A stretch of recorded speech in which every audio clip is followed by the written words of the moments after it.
एहतजाज एहतजाज एहतजाज। रावलपिंडी इस्लामाबाद की रोडों के ऊपर एक एनओसी अप्रूव्ड सोसाइटी के विक्टिम्स आप कह लें या इफेक्टीज आप कह रहे हैं कि इस टाइम पे सरापा एहतजाज हैं। सरदार साहब अपनी कब्र को देखो।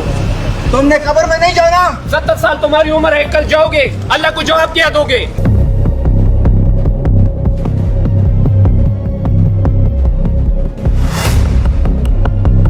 जब हम कब से डिमांड्स कर रहे हैं, इतने साल गुजर चुके होते, तब तक तो ये दे ही चुके होते। अगर इन्होंने कुछ हमारे लिए करना होता तो ये अभी तक कर चुके होते। इस टाइम पे निकले हुए अपने हकूक के लिए कि उन्होंने एक एनओसी अप्रूव्ड प्रोजेक्ट के अंदर अपनी इन्वेस्टमेंट की थी। पिछले 5-6 सालों से उन्होंने अरबों रुपयों के हिसाब से पैसे इन्वेस्ट किए और उनको अभी तक डिलीवरी नहीं मिली। ये जो एहतजाज है, ये इस चीज का सबूत है। कोई भी प्रोजेक्ट जो एनओसी अप्रूव्ड हो, दैट डजंट मीन, और वो एनओसी इस चीज की जामिन नहीं है कि वो प्रोजेक्ट आपको डिलीवर होगा या नहीं होगा। हमेशा जब भी पैसा इन्वेस्ट करते हैं तो कोशिश करें उस बंदे के साथ या उस डेवलपर के साथ पैसा इन्वेस्ट करें जिसकी एक लेगेसी हो, या वो बंदा शख्सियत वाइज ऐसा हो कि उसने ऑलरेडी कुछ लोगों को उसकी शख्सियत से, डिफरेंट प्रोडक्ट से लोगों को जो है ना फायदा हुआ हो। कभी भी किसी ऐसे बंदे के साथ इन्वेस्ट न करें जिस बंदे ने ऑलरेडी कोई चीज डिलीवर नहीं की हो। ये याद रखें कि इस टाइम पे आपको बहुत सारे लोग मंजन बेच रहे होते हैं। बहुत सारी ऐसी सोसाइटीज जिन्होंने ऑन ग्राउंड 0% भी काम नहीं किया होता, उन लोगों के साथ लोग कह रहे होते हैं NOC approved, NOC approved, NOC approved, इसमें इन्वेस्टमेंट करें। पिंडी इस्लामाबाद में अगर आप देखते हैं तो इस टाइम पे हाई राइज टावर्स जो एनओसी अप्रूव्ड टावर्स थे उसके सबसे ज्यादा इस टाइम पे इफेक्टिव हैं।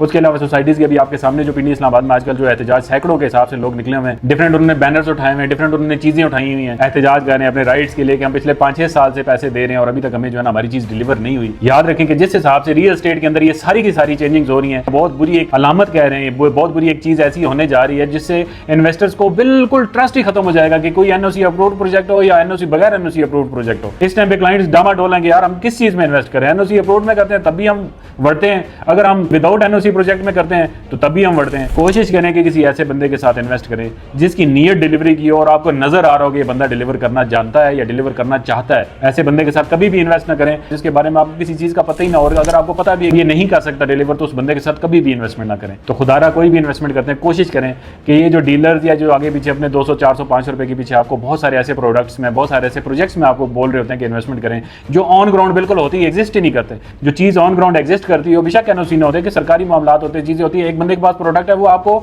डिलीवरी दे सकता है कि यार ये चीज हमसे मुझे ले ले, रजिस्ट्री इंतकाल ले लें, कब्जा ले लें। ऐसे बंदे के साथ इन्वेस्टमेंट ना करें जिसके पास ऑन ग्राउंड कोई चीज हो ही नहीं। और कोशिश करें कि एक अच्छी और लेजिटिमेट जो है ना इन्वेस्टमेंट करें और बंदा कम से कम जो है ना वो कहते हैं ना चूज वाइजली।